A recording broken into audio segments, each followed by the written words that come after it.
Welcome back to New Hampshire. Thank you. Last we spoke, one of my friends here asked one of our New Hampshire voters, we were together, and she asked, what would you first do when you got to the White House and D.C.?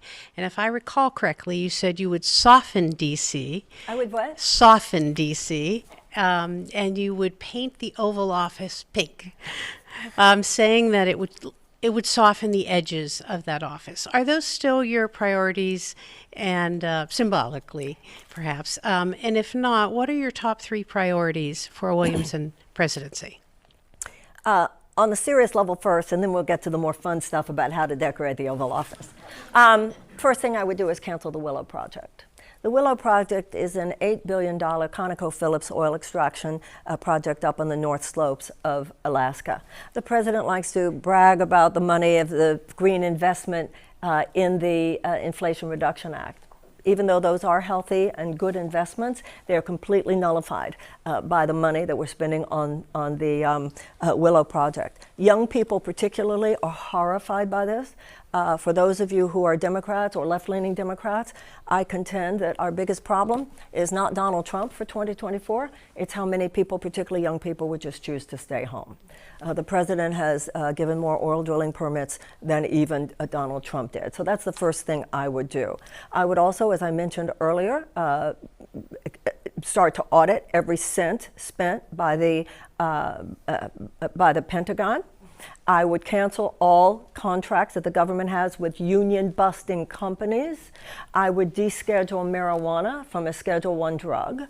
I would call Senators Tim Scott and Cory Booker into the Oval Office. I would say, you guys can bring whoever you want, but we're not leaving here until we have hashed out a bipartisan bill on police reform and dealing with that issue.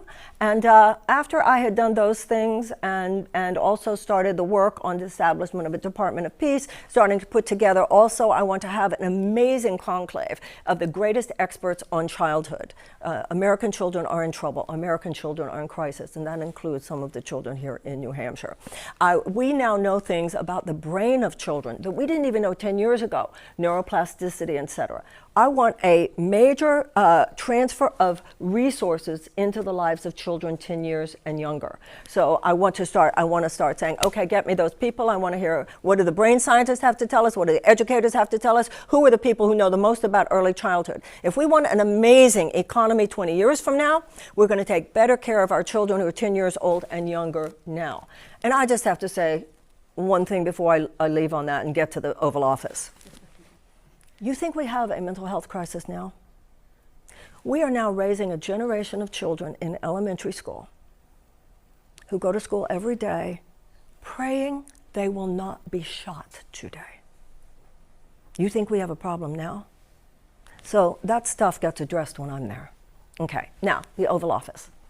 I don't know about softening Washington. There are many wonderful, good people in Washington. It's the systems that are the problem. However, I have to tell you, I would get rid of that desk. It can go into a warehouse for a while, and it would have a more feminine look. Yeah, a woman is here. Yeah, the decor would say, I always say, we need a mother in the White House. You can take that however you want. Thank you so much.